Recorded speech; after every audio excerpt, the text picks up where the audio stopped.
name is Christina Masali. I'm the Senior Leader for Talent Connections and also the Director of Apprentice Cincinnati here at the Cincinnati USA Regional Chamber. This is the Supporting Black Women Leaders and Owners breakout. If you are in the wrong breakout room, which we think there's no way because this is going to be a fantastic breakout, you can go back to the main room and our producer will send you to the proper one. We're so excited for you to join us today, and I'm so pleased to introduce our moderator, Ms. Patrice Borders. Patrice is an executive coach, speaker, and facilitator. Her tools of choice are emotional intelligence and mindfulness. She empowers leaders to show up in shared work cultures in ways that support teaming, innovation, and belonging. Patrice is the founder and principal of Prevention Strategies. She's celebrating 20 years next year, and she has helped leaders and organizations of all sizes evolve into better versions of themselves by guiding them through the inside work, growing in self-awareness to more effectively lead with insight and compassion. She is also the creator of Lift Lab, the Leader Impact for Transformation cohort coaching program focused on assisting organizations that build a strong leadership pipeline of diverse and female talent. Her personal mission is to amplify emotional intelligence. You can follow along with #AmplifyEI by sharing tools and strategies for leading with the 7 C's of emotional intelligence. She's also working on a book capturing her mindfulness and EI practice called 20-Second Hugs, scheduled to release in 2021. I'm really excited for that. Patrice, thank you for sharing your experience and your wisdom with us this morning. Over to you to take it from here. Awesome, Christina. Thank you so much. And it is always a pleasure to be able to partner with the Chamber on this important message of elevating what it means to really bring diversity, equity, and inclusion to our region. So, Christina, if you would just make sure, I know you're getting our panel members all situated. If you could do a private roll call while I kick things off to make sure, because I'm not seeing everyone's face. So I want to make sure everyone's here. Absolutely. But here's why we're having this conversation. And Black people make up just over 3% of senior leadership positions at large companies. And this is across the US. And this is according to a recent study by an organization that tracks this type of information, the Center for Talent Information. But what we know then is that when we're thinking about this 3%, for women potentially facing race and gender discrimination, the path can be even more difficult. So our panel discussion will be at the intersection of race and gender. This conversation is about the lived experiences of Black women who sit in the C-suite, who are business owners and business leaders. And I want to quickly give a quick introduction to them, and then we will move into hearing their voices because their stories and their voices matter. So we have Barbara Turner, who with more than 35 years of leadership in the financial services industry is familiar with being the first Black woman in many rooms. On January 1, 2021, she will become the first Black female president and CEO of Ohio National. So this is an organization that is 111 years old. We have Dora Anim, who ensures that the Greater Cincinnati Foundation, our largest community foundation, who is really the benchmark around philanthropy regionally, she focuses on ensuring that the organization effectively accomplishes its mission and strategy as the organization's first Chief Operating Officer. Larissa England has walked through many doors while also opening them up just a little bit wider for others. She is responsible for managing, developing, and implementing the equity, diversity, and inclusion strategy for the E.W. Scripps Company as their equity, diversity, and inclusion partner. And we have Regina Carswell-Russo, who uses her expertise as an award-winning brand storyteller, communication strategist, and published writer to elevate messaging for her clients like Procter & Gamble, as the founder and chief executive officer of Right Now Communications.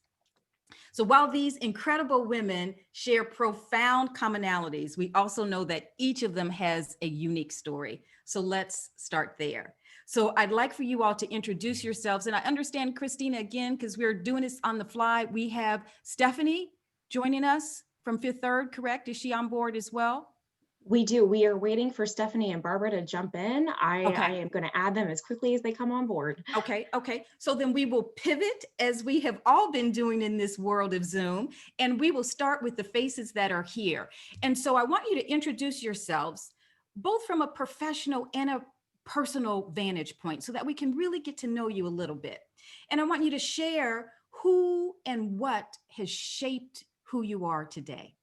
And so why don't we start with Dora? Hi, good morning, everyone. Hi. So great to be here. So I certainly have a unique story. I am originally from Ghana, which is in West Africa, and I was born there to what I would describe a smart, gentle mother and a pretty strict father. My father was a diplomat and a journalist, so he fiercely believed in hard work, the importance of being precise and dedicated, and he raised us with a very high standard of excellence. And there was no compromise there with my father. So being from Ghana, my father's work led us to live in Europe. So I was raised in Paris, France, until I was 16 years old, and at the time ready for college, which was very, very young.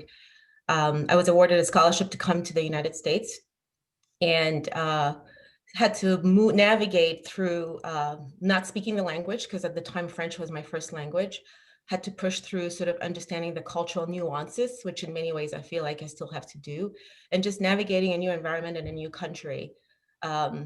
Starting college at 16, I graduated with my master's at 22, and right away moved into corporate America as a management consultant. So with this multicultural international background, I've always had to adapt, and I've always been underestimated, to be frank, because I was always the youngest, supervising individuals much older than me. I was always the first and or only Black person of color, only woman, and to top all of this, foreigner, non-American, so navigating the culture. So I generally believe that I'm personally a good balance between my parents. I like to say I have my mother's heart, but I have my father's work ethic, and that taught me pretty early on to lead with the work. I think I'm a what you see is what you get person, but we do live in a society that judges you on appearance, and often before you even speak, you're judged.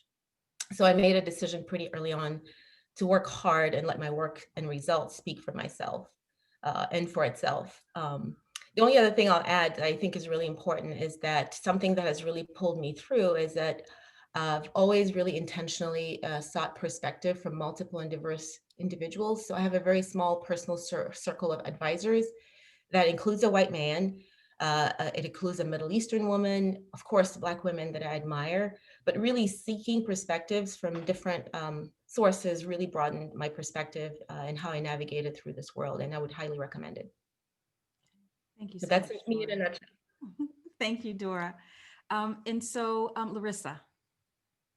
Sure. Good morning, everyone. Thank you so much for having me today. As Patrice said, I am the Equity, Diversity, and Inclusion Partner for the EW Scripps Company. And if you don't know, it's a media company, so you can check out our local station, WCPO. There, I develop strategies and tactics to ensure that we have a culture of inclusion that truly represents the communities we serve. I am a wife of 7 years and a mom of 2. I have a young son, Roman, and a daughter, Nora. And I'm a graduate of The Ohio State University, go Buckeyes, and I am from Youngstown, Ohio. What has shaped me in my life is really my faith in God. It's my foundation. It helps guide me in my every decision, and it has not failed me yet. My mother, she's a strong Black woman who raised me on her own as a teenager. And I also have my great aunt who inspired me and told me that education was my option. But that my career choice was up to me to decide. So I live by those words and really search for a career that I could not only be proud of, but passionate about, excited about every day, and truly fulfilled my purpose. And that is to pave the way for others and to be a change agent. And that is exactly what I do today at Scripps. I was tired of being the only one in the room who looked like me. So I vowed to change that work through the work that I do. Belonging is something that we all deserve in the workplace. And so that's what I strive to do for others. Thank you, Larissa. Regina. Good morning, everybody. And Patrice, I want to let you know that the the divine Stephanie Smith is in the room, and the goddess that is Barbara Turner is also in the room. Okay. So I will make my comments brief. Okay. So I am a lifelong journalist. Some of you may remember at the time that I spent here in Cincinnati as a anchor and reporter. I spent majority of my time as a broadcast journalist in a variety of cities and states. And then I went into public relations and marketing. And I now have my own communications consultancy that helps people, individuals, and organizations solve the most complex communications problems.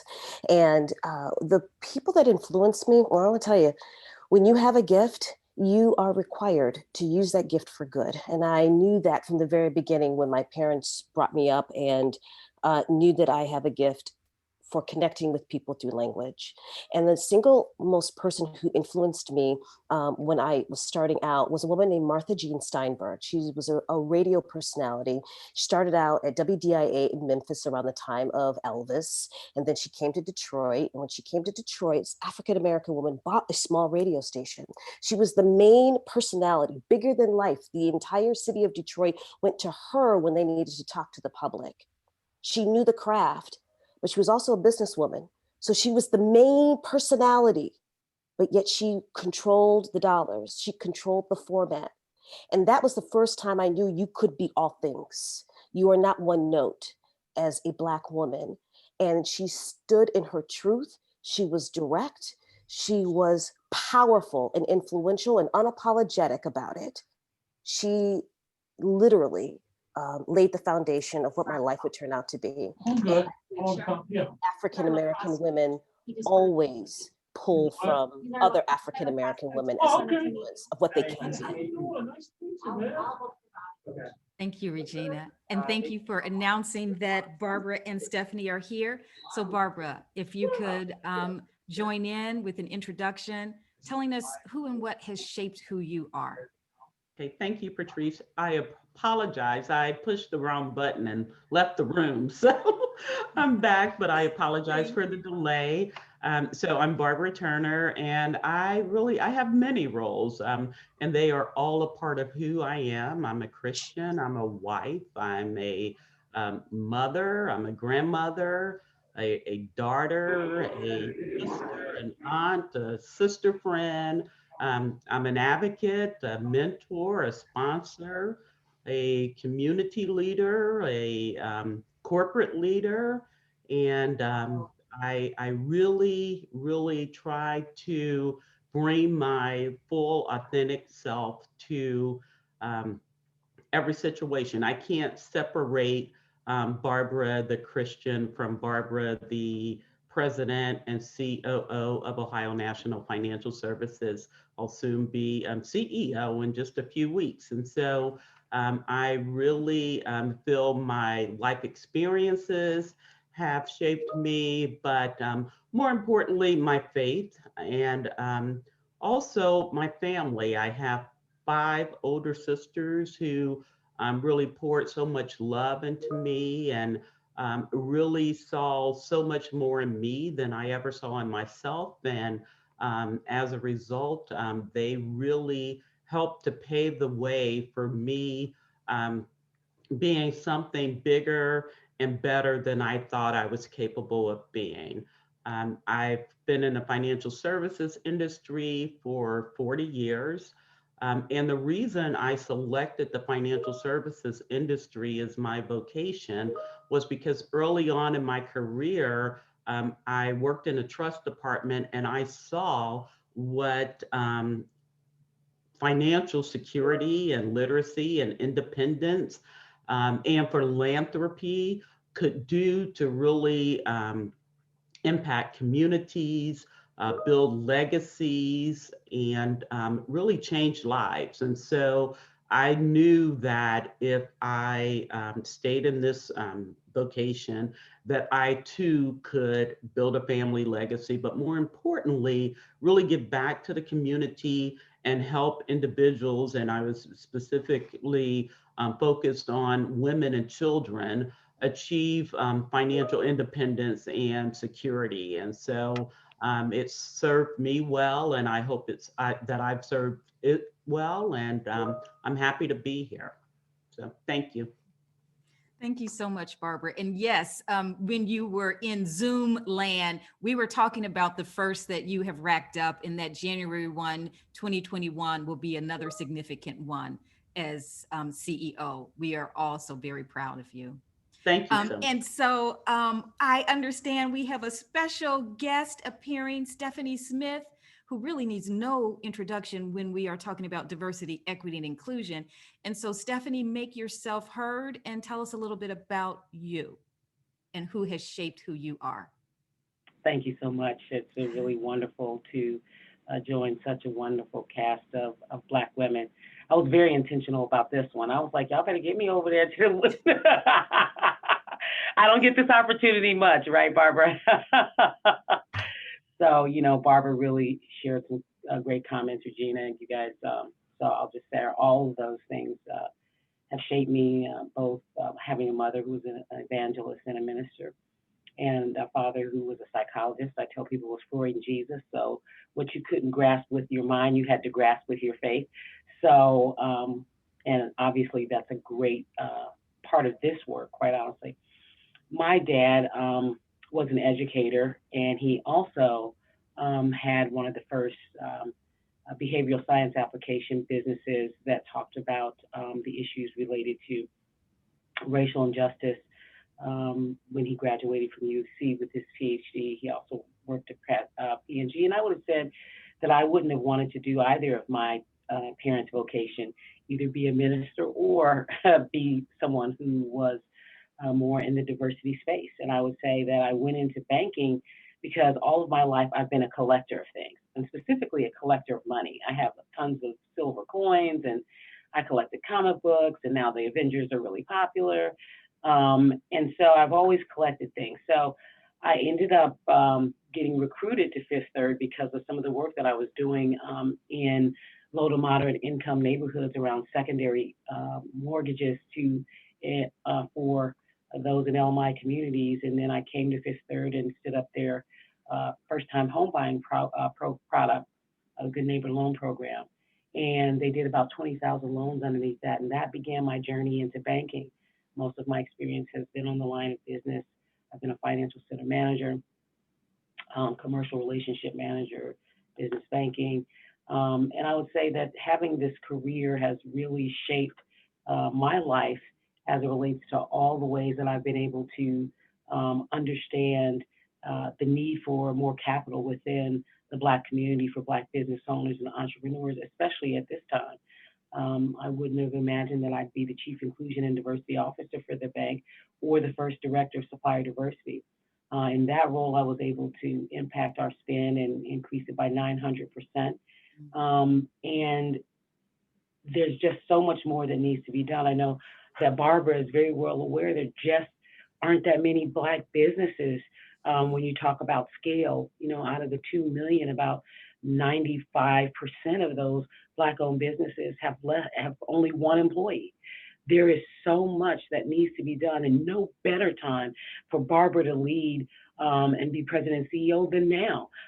So I feel like most of my career I've run from the diversity role, but the last 6 years, certainly 4 as the Director of Supplier Diversity, and now 2 in this current role. The bank saw that I was able to impact that, so they handed me this.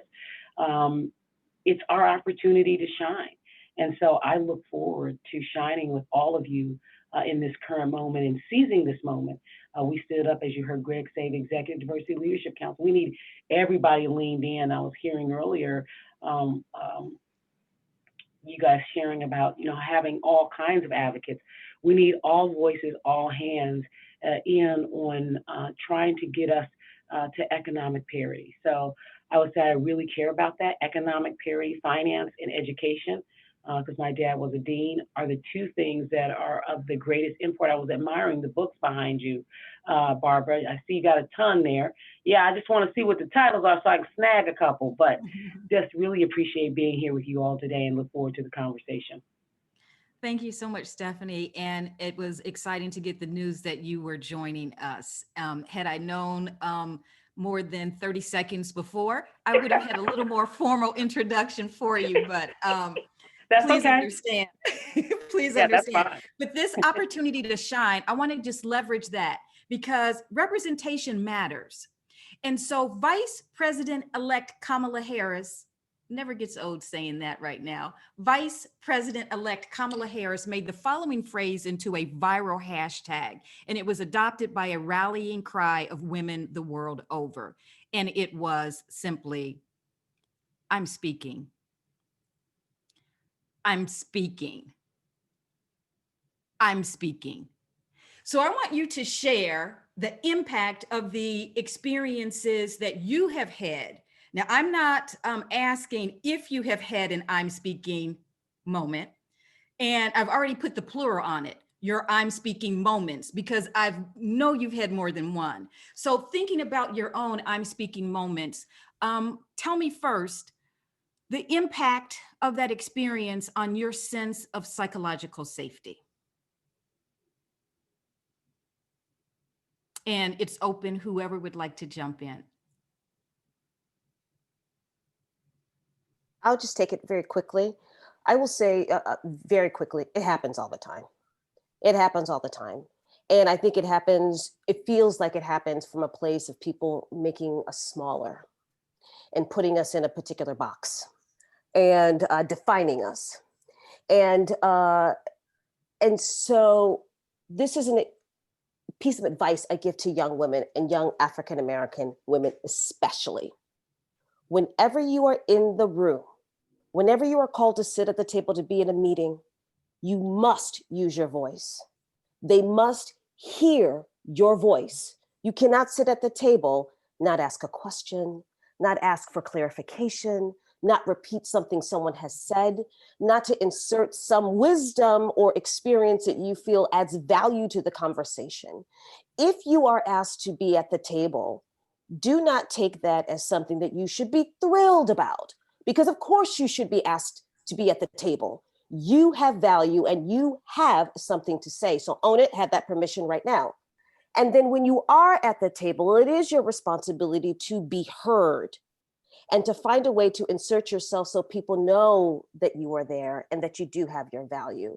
And when you do that, you have created your safe, strong space around you because you demand it. That takes time and it takes a lot of work. It really does. That the notion of giving yourself permission is critical. Barbara, I see you coming off mute. I would add to what Regina had to say. I feel it's important to recognize that you have the seat for a reason, and it's not just to warm it. It's to truly fill it and represent. And so one thing that I've been very intentional about, not only if I have my I'm speaking moment, but if I see that others are put in the same situation, I will advocate and go back to the female in the room who is not being heard and say, oh, wait a minute, did you have something to say, Angie? What about you, Danielle? It seemed like you were gonna say something. Or if I notice that a man is given credit for something that a female has attempted to articulate 3 or 4 times and it's just been brushed over, I will say, thank you for supporting such and such's idea. That's wonderful that we all support. And so I think it's very important that we're really using our influence in all settings to make sure that everyone is heard. And maybe the more junior leader does not feel comfortable speaking up, and so help empower that individual. I do a lot of coaching after meetings saying, oh, you really should have spoke up. You should have owned your power in that moment. You should not have let such and such usurp your authority or speak on your behalf. In the future, consider doing this or that. And so we have to really support one another and truly represent when we have that seat, use our influence to affect change. Yeah, absolutely, Barbara. And I love the strategy of coaching real time. so that that's where empowerment is infused. And what you just really described was what an ally does, right? And so at that table, sometimes they're bystanders, and there's some who really want to become allies, but don't really know how. You've just given some great examples.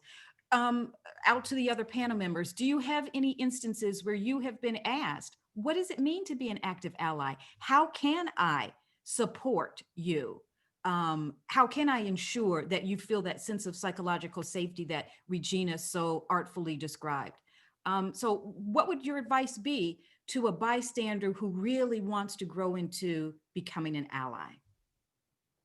I get that question a lot, and I've probably gotten it multiple times a day since the George Floyd murder and tragic events of the summer, because it's such heightened movement right now with everyone.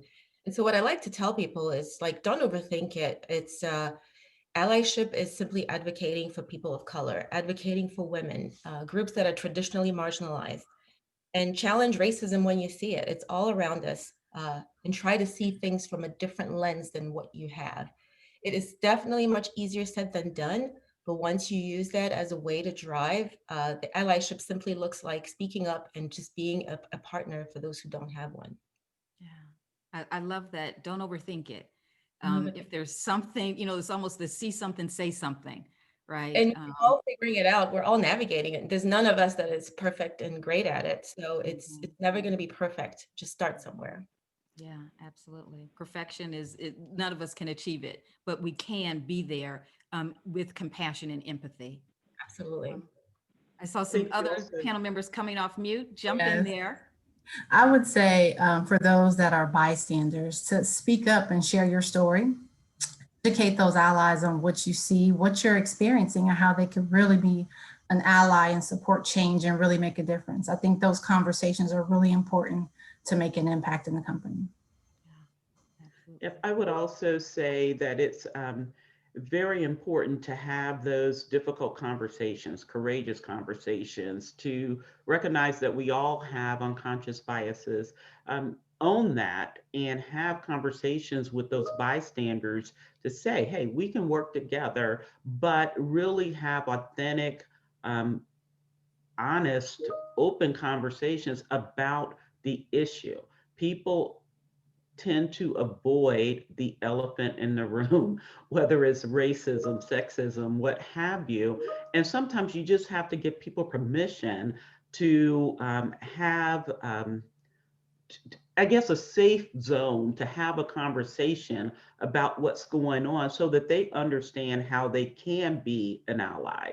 And sometimes there's fear. Sometimes individuals don't want to offend. They don't know how to ask how they can help you. And so if you serve as an educator as well as someone who is trying to advance the conversation, I think it really helps individuals put their guard down a bit enough so that they can listen to really hear versus listen to respond.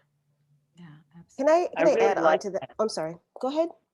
I really like that, Barbara, and what everyone is sharing. Certainly, Regina, as always, on point. One of the things that I've started doing is people kind of see some of us in that polished way. They see us sort of further along in our journey, and our hair is done and we look all spiffy.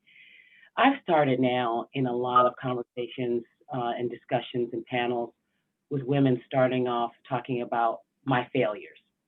That was very hard for me. I have 4 brothers, so I'm highly competitive. So who wants to say and admit they're a failure?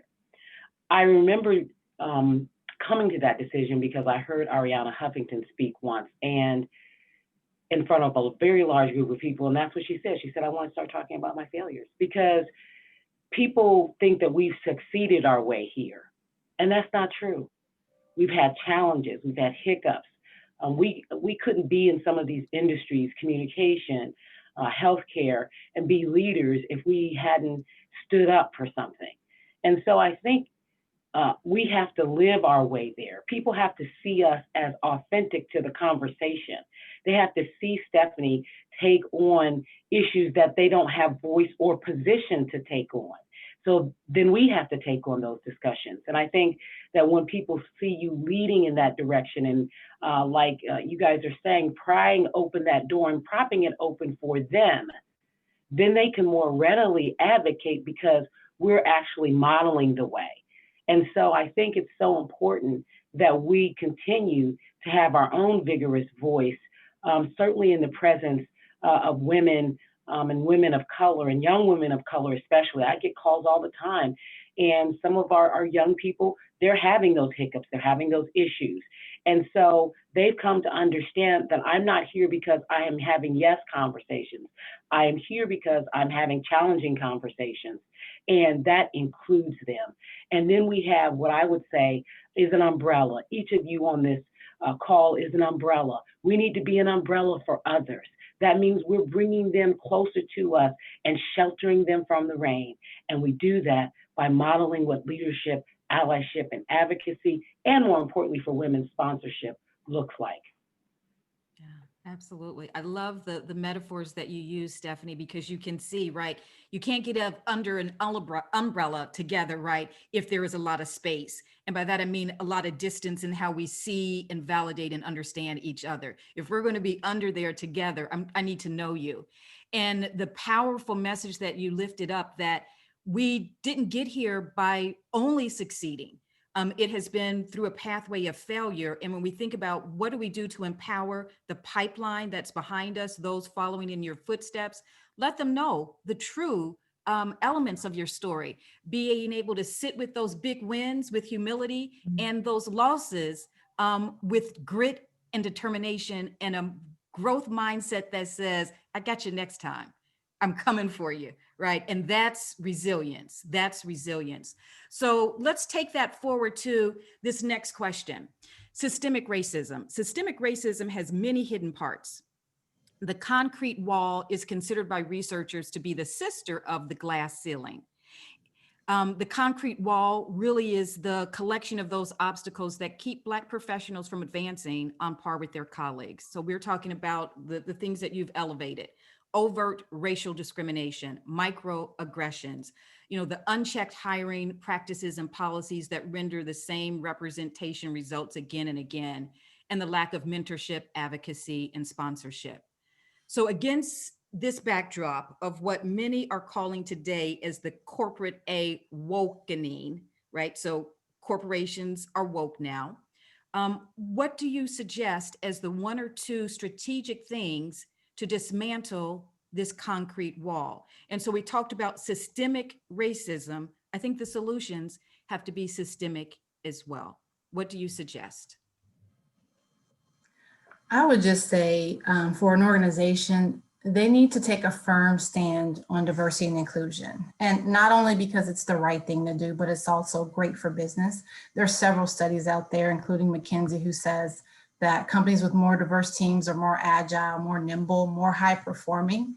And then I also think another key factor is education. Educate your organization on unconscious bias, implicit bias, and how to mitigate it.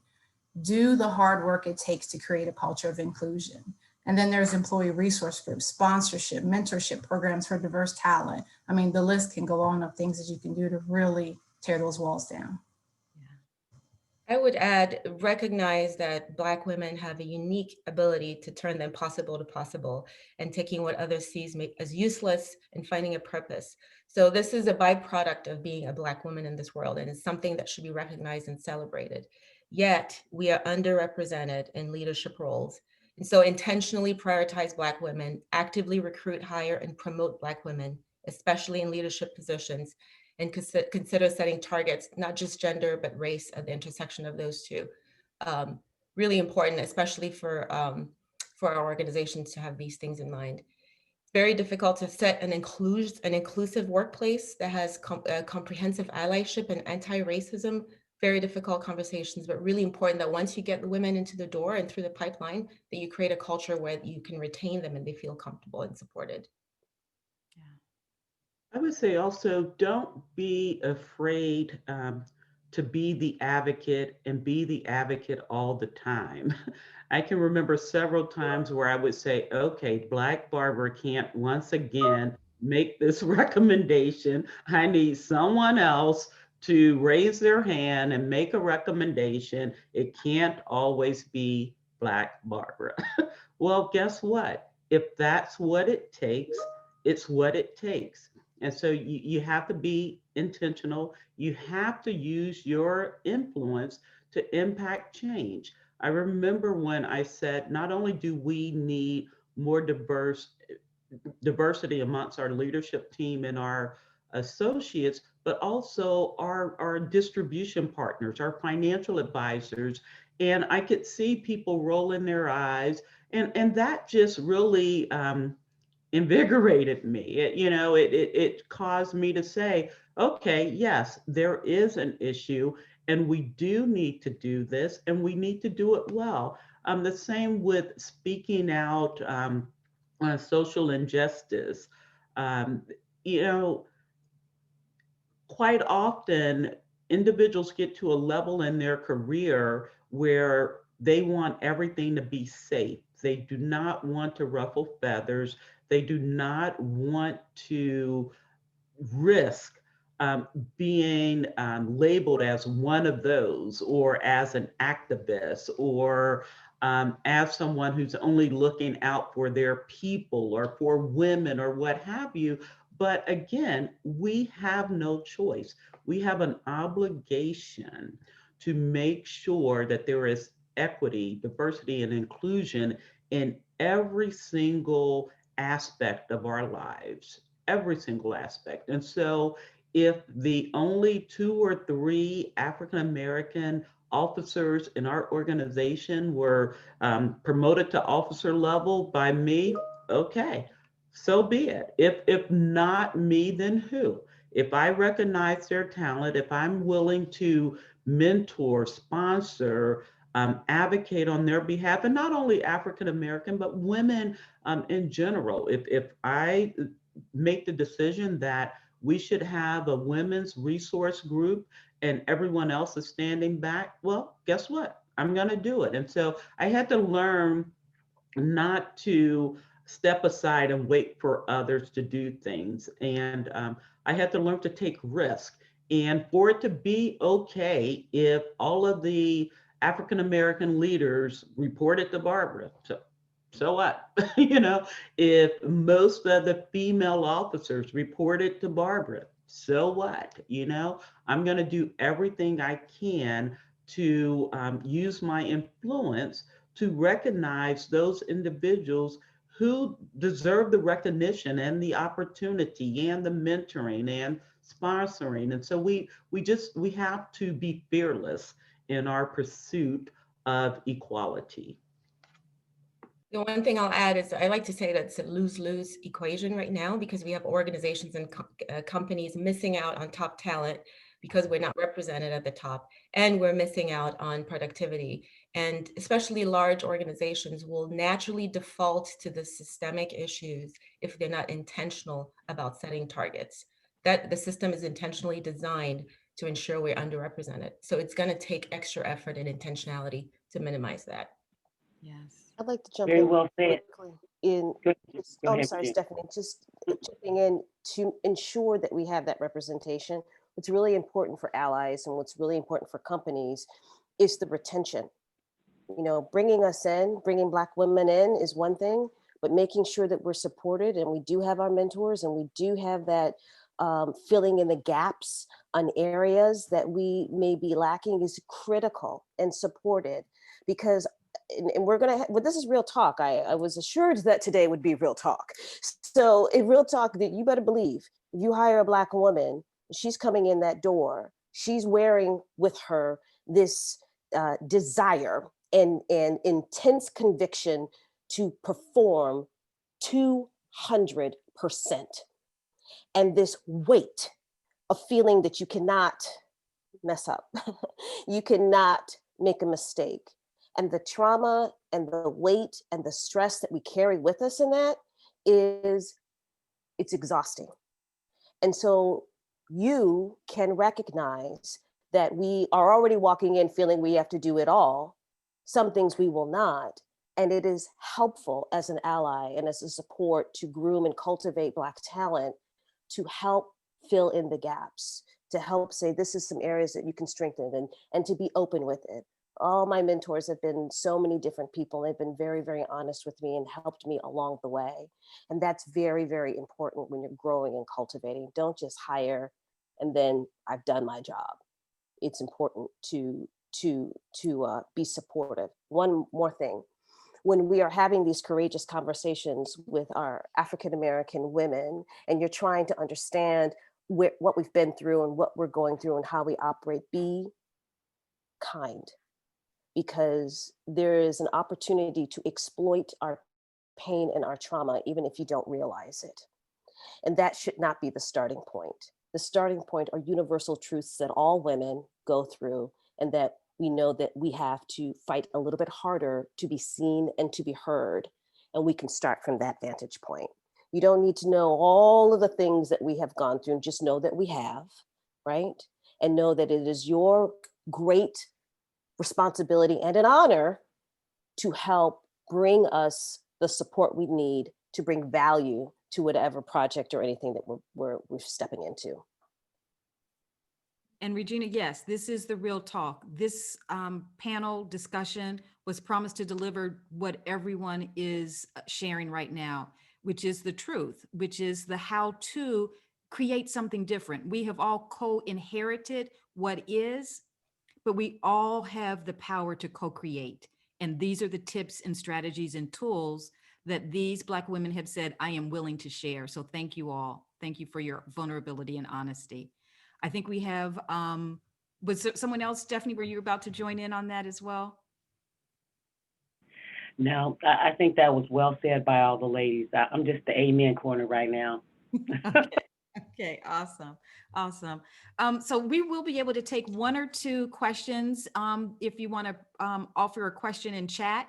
And Christina, who's helping to manage the Zoom breakout, if you could identify one or two questions.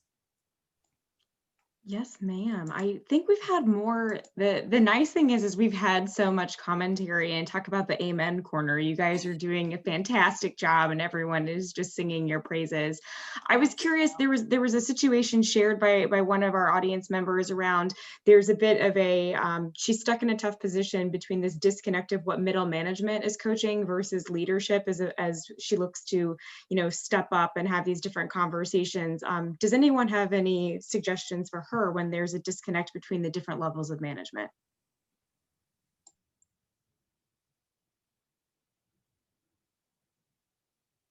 I'm a big advocate of reverse mentoring.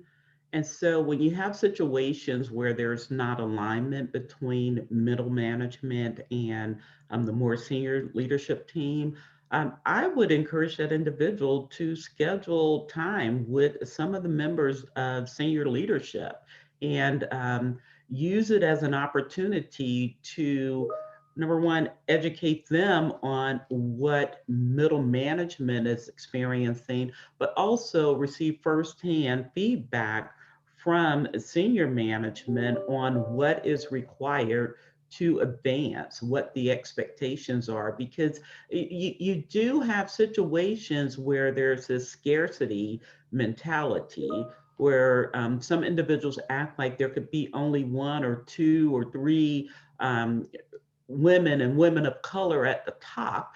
And so you're not always coached to perform in a way that will get you there, because it's like, oh, we already have one of you or two of you or what have you.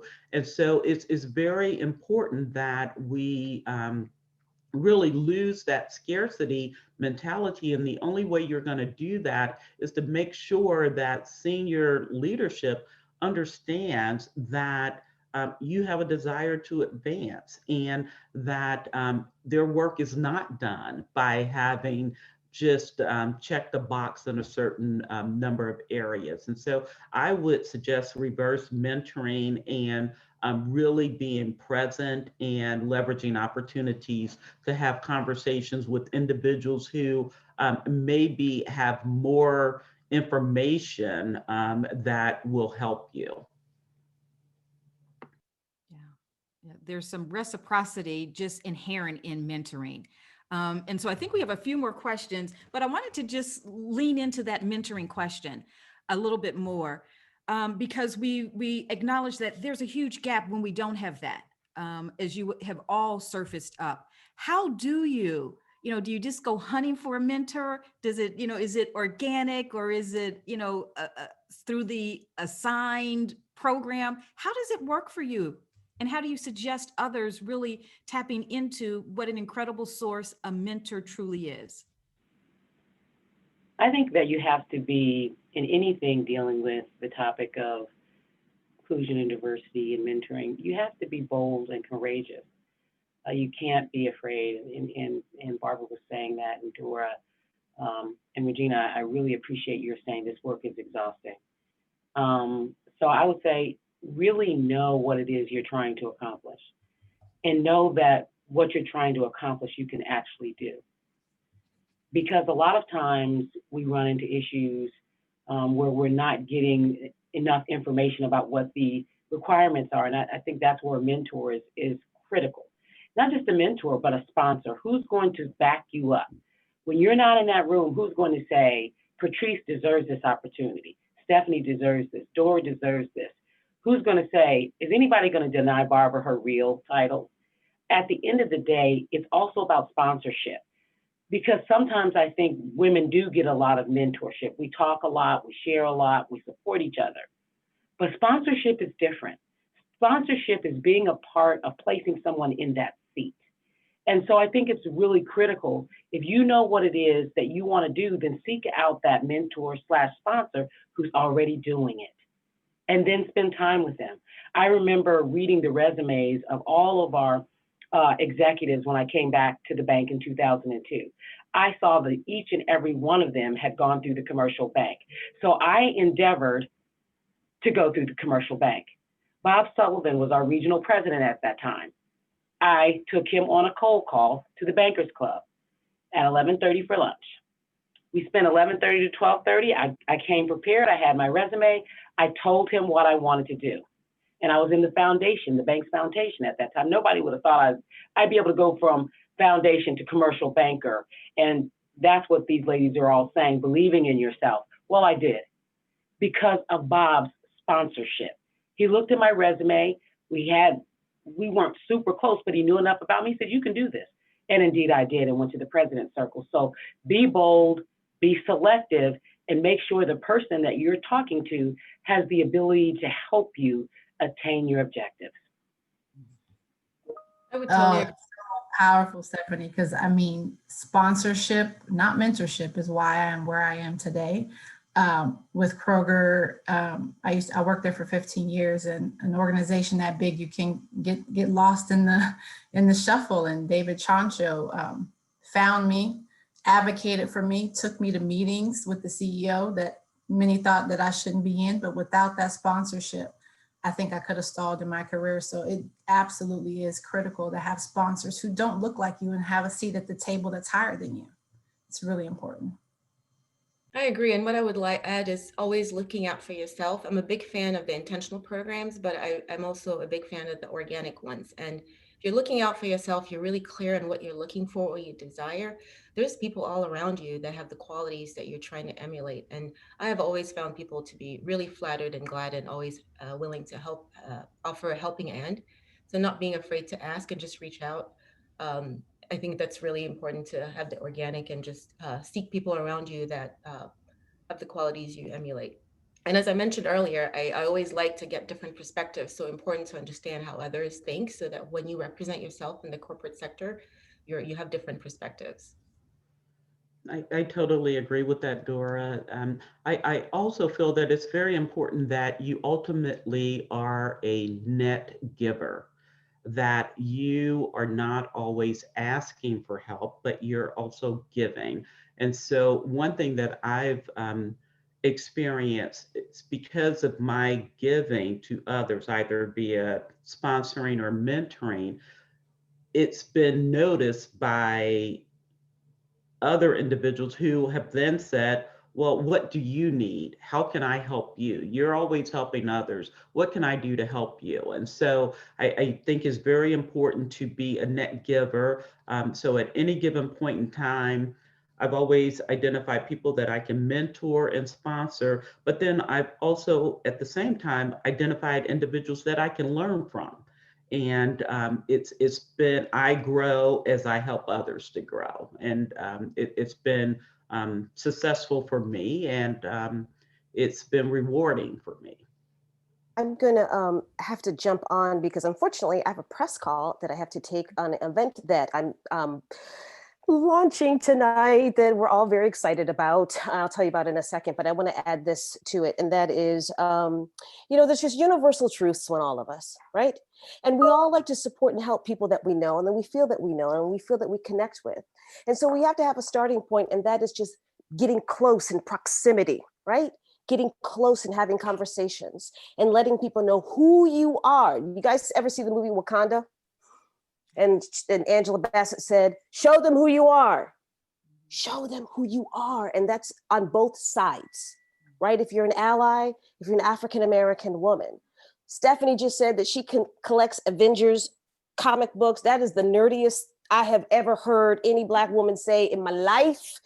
But I'm sure there's a bunch of people on this call, not us, that can identify with that. And that is a great conversation, isn't it? Eric Robbins, I just saw you laughing, right? Yes, that's a great conversation.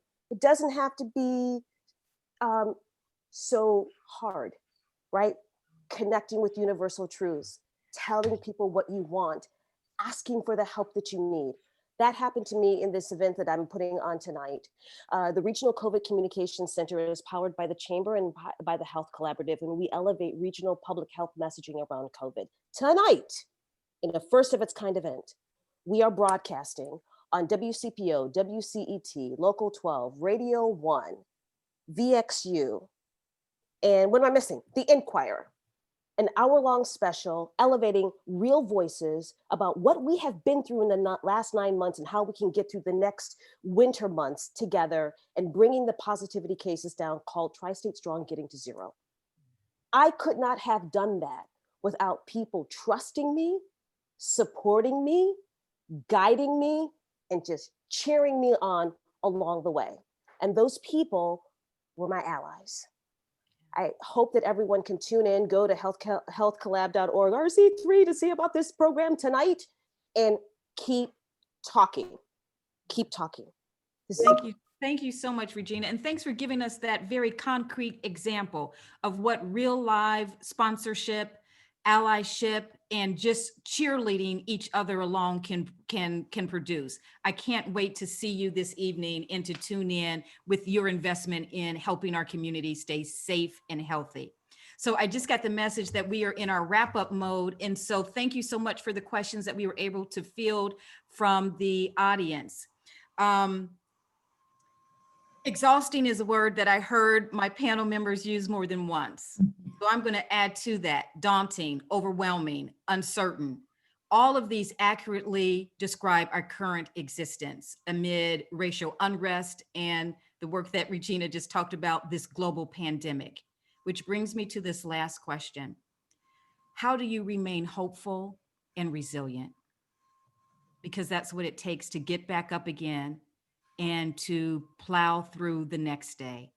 So share with us, because we're all really hungry, right, to just understand how others are coping and thriving. So how do you stay hopeful and resilient? And I'd like for each panel member to weigh in, and we'll close on this high note. A friend of mine always says, you cannot lead with an empty cup. And that is such an important reminder for us as Black women, because we are natural servant leaders. We take care of everyone around us. We work hard, and sometimes at our very own expense. So it's just important that we remember that investing in ourselves allows us to be better leaders. And so for me, it's God. I am a Christian. My connection to God is really important. My family, siblings. And I just really think humor is important. I really make it a point to laugh and not take life too seriously. So remember to invest in yourselves. Yeah. Thank you, Dora. I would say I'm hopeful because the conversation has been ignited, not just us suffering in silence anymore, as we have been for far too long. We are empowered and we need to stand up on that. Our allies and supporters are staying noisy out there. No one's being quiet. And those who refuse to acknowledge the injustice that's going on can't just sit and be quiet anymore. They have to do something, address it, because we're not going anywhere. This work is not a sprint. We know all the years we've all been in this D&I work, that the marathon must continue. Yes. Thank you.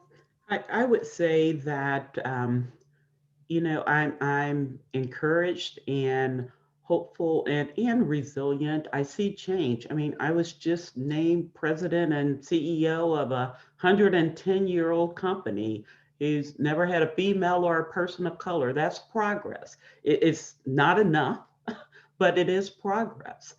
My faith really causes me to believe that there is better. I have hope in humanity, in my children, my grandchildren, and all of these young people who are a part of the discussion, who want to impact change.